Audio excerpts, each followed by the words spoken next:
அனைவருக்கும் வணக்கம்.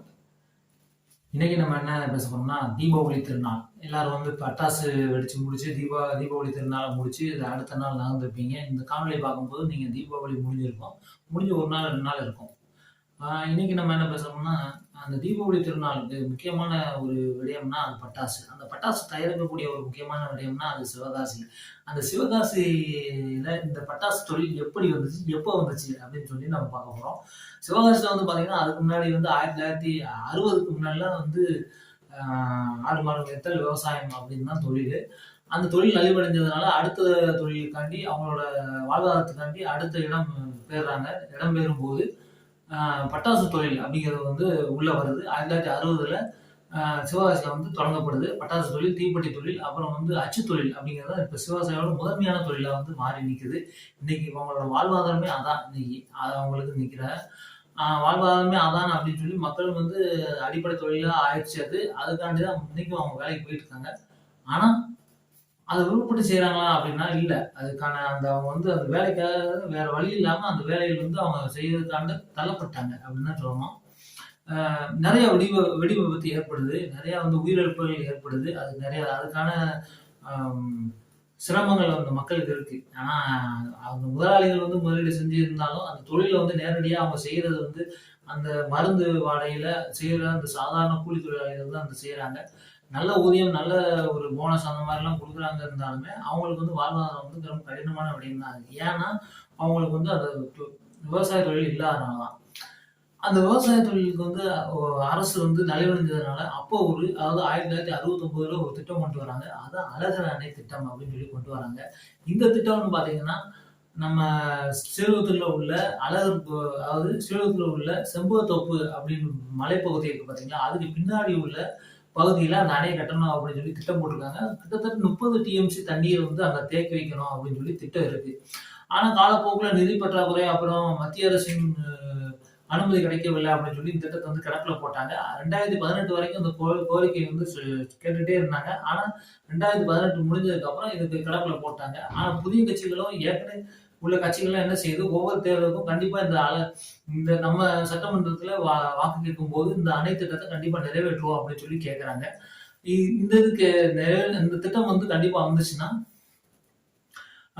இங்க உள்ள ஸ்ரீவில்லிபுத்தூர், ராஜபாளையம், அப்புறம் சிவகாசி, சாத்தூர் இந்த பகுதி, அப்புறம் தென்காசி பகுதியில் உள்ள 60,000க்கும் மேற்பட்ட குளம், குட்டைகள், வாய்க்கால்கள்லாம் இருக்கு. இந்த நீர்நிலைகள்லாம் வந்து ஆதாரம் பெறும் அப்படின்னு நம்ம வந்து சொல்றாங்க. இந்த திட்டம் வந்து கண்டிப்பா இப்போ உள்ள புதிய கட்சிகள்லாம் நாங்க வந்தா கண்டிப்பா செய்வோம் அப்படின்னு சொல்லி சொல்றாங்க. ஏற்கனவே உள்ள கட்சிகளும் வந்து இத சொல்லி தான் வாக்கு கேட்கறாங்க. ஆனா யாருமே செய்யறது இல்ல. அது எல்லாம் தெரிஞ்ச விஷயம் தானே. நம்ம வந்து 5 வருடம் கழித்து திருப்பி தேர்தல் வரும்போது இத பத்தி பேசுவாங்க. ஆனா இதெல்லாம் செஞ்சா விவசாயம் வந்து செழிக்கும். இந்த நிலத்தடி நீர் கூடும். அந்த மாரி அவங்களோட விவசாய வாழ்வாதாரம் வந்து மாறும். சரி, இந்த பட்டாசு தொழில் எதுக்கு சிவகாசி மக்கள் மட்டும் தான் செய்யணுமா? இது வந்து உலகம் ஃபுல்லா ஏற்றுமதி செய்யப்படுது அப்படின்னு சொல்றாங்க. ஒரே ஒரு விடயம் மட்டும் நான் சொல்லிக்கிறேன். அதாவது நம்ம மக்கள் வந்து எப்படின்னா, அந்த காலத்துல இருந்து தஞ்சாவூர் மண்ணுலயும் சரி, இன்னைக்கு தமிழ் மக்கள் தமிழ் மன்னர்களும் சரி, நம்ம விவசாயம் வந்து பெருவாரியா செஞ்சோம்.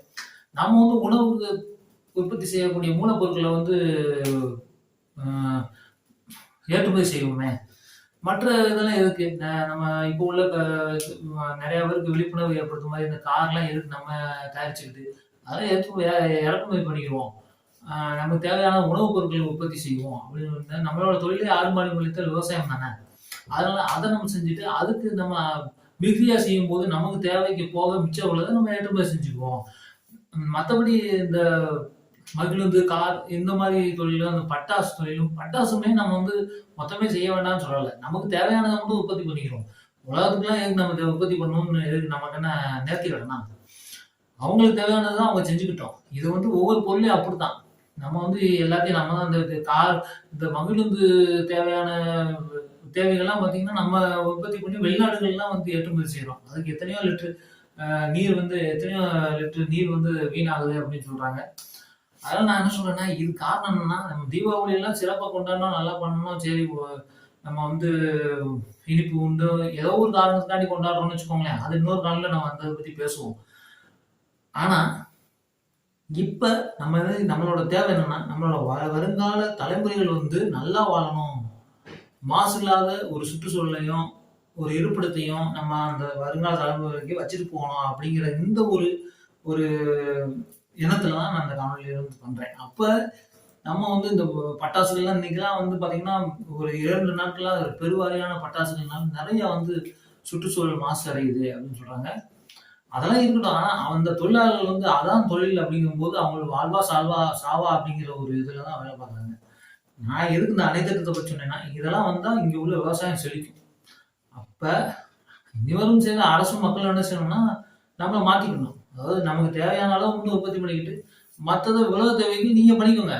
நாங்க வந்து விவசாயம் மட்டும் பண்ணி எங்களோட வாழ்வாதாரத்தை காத்துக்கிறோம் அப்படின்னு சொல்றோம். அதுக்கு விவசாயமும் ஆடு மாடு வளர்ப்பு தொழிலையும் தற்சார்பு கொள்கையும் முன்னெடுக்கிற அரசை வந்து நம்ம முன்னெடுத்து அவங்கள வந்து அரியணையில் உட்கார வச்சோம்னா அதுக்கான மாற்றம் நிகழும் அப்படின்னு சொல்லி இந்த காலையை முடிச்சுக்கிறேன். அனைவருக்கும் தீபாவளி திருநாள் வாழ்த்துக்கள். நன்றி. அடுத்த ஒரு நாளில் நான் சந்திக்கிறேன். நன்றி.